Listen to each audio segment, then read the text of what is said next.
All right, welcome back to Halftime. The investment committee is answering your questions. First up, Josh, ironically, a video question for you on Leslie Pools. Hi, Judge. Big fan of the show. Simply brilliant. Thank you. My question is for Josh. Josh, it's about Leslie's Inc. I haven't heard you talk about it in a while. The stock has tanked. It's down over 25% during the past 30 days. So my question is, are you still a holder, and what is your outlook in the short to medium term? Thank you.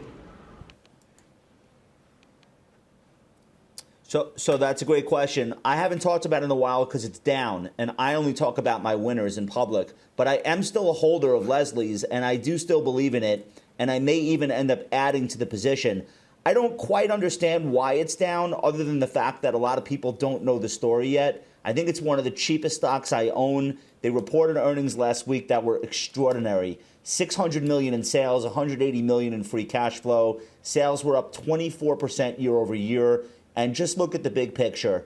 We built 70,000 pools in this country in 2019, 100,000 in 2020, 110,000 on pace for this year. And that number should stay there for the next 5 years. Every time a pool is completed, that's a new customer for life of companies like Leslie's that are providing chemicals, toys, maintenance products. They serve as professionals too.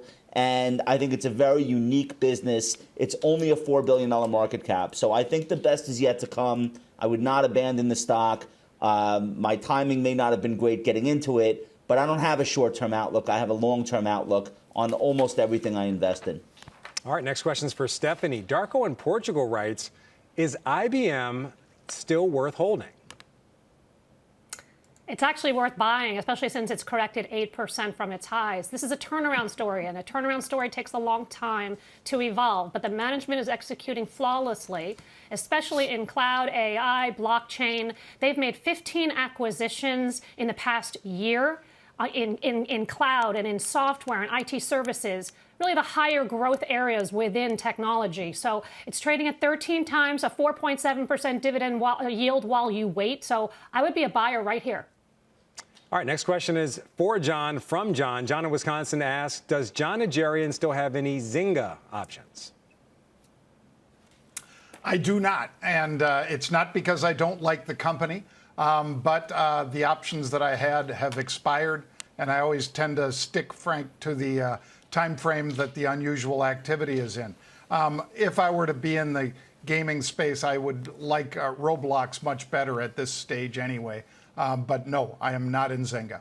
All right, lastly, a question from Michael. Rob in California writes, a while back you recommended Becton Dickinson, or Dickinson, as it's been down recently. Do you still recommend it?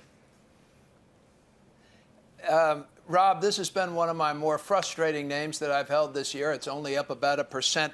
Yes, I'm going to continue to hold it. They face some headwinds so far from higher costs, materials, freight, but it's a 10% discount to the group, 19 times earnings, 1% dividend, growing those earnings at 11%, and a good balance sheet. So I think in that space of healthcare, it's a more defensive name. And yes, I'm going to hold it, but no, it hasn't been a fabulous stock so far.